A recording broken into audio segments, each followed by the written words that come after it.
Next from Springfield, we talk with Representative Brandon Phelps, sponsor of HB 997, the Concealed Carry Bill. He tells us about what the bill would do and the court order that is requiring the legislature to pass a concealed carry bill before June 9th. This runs about 5 minutes. Representative Brandon Phelps, thanks for joining us. And again, we have a bit of a rally going on behind us, so it's the background noise. We want to hear a little bit about your bill, HB 997. It's the concealed carry, one of the major issues going on in the legislative session this year.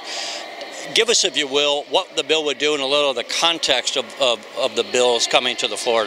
Well, as you know, there's a court ruling from the 7th Circuit that pretty much says that Illinois has to pass a concealed carry bill within 180 days. That time runs up on June the 9th. So there are a lot of legislators that want to vote on something instead of going to constitutional carry on June 9th. And so we have finally come up with a version that's kind of a hybrid of the last 4 bills that I've had. And we strengthened it. We put some more prohibitive locations in it, and I think this is probably the best bill that we're ever going to see.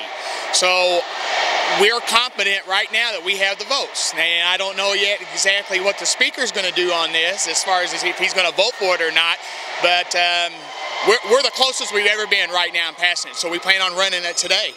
If you had to guess how many votes you had today, you say you have enough for passage. What would your count be, you think?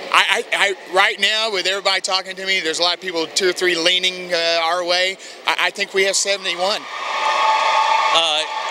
What are some of the areas where it was strengthened, and I guess you would argue that would make it even easier for people to vote for it? What is happening on that? We upped the training to 10 hours. We upped the penalties, Class B, Class A, and the third offense is revocation of your permit. We also established a fee of $100. And Terry, what part of this, what we're excited about is because of the mental health reporting is a bad problem here in Illinois. We're taking $30 of that $100 and establishing a mental health fund to make sure that problem gets corrected and solved in our mental health reporting. So we think that maybe will bring some people on that no one has ever done that. So we did it in this bill.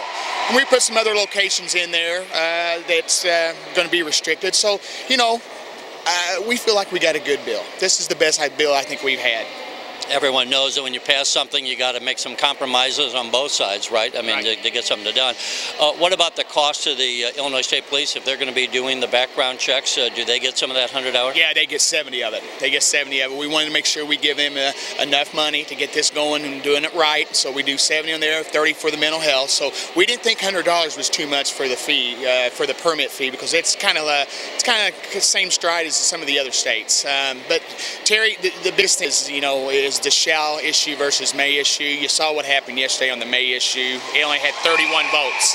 So the courts pretty much said it should be a shall issue. We have a very good shall issue bill here.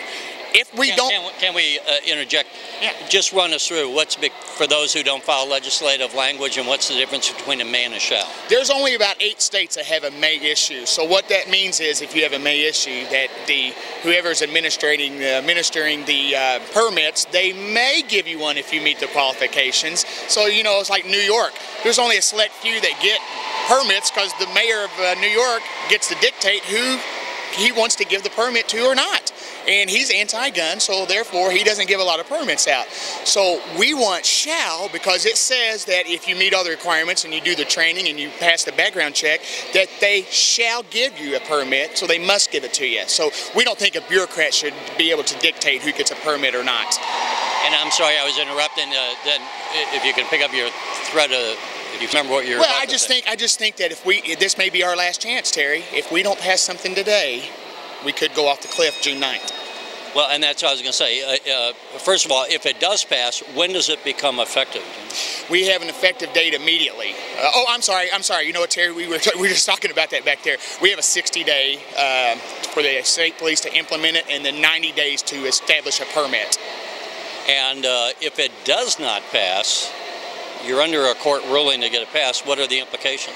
We could go off the cliff June 9th. Constitutional carry could set in. What that means is, if you have a valid Ford card in Illinois, you can carry anything you want, wherever you want. And I don't think a lot of legislators want that to happen. Yeah, I was going to say, those who would be opposed to concealed carry would probably rather have this bill passed than none at all. We're hoping. I mean, We're literally the closest we've ever been in Illinois history to get this thing passed. MASU does not have the support. It only got 31 votes yesterday.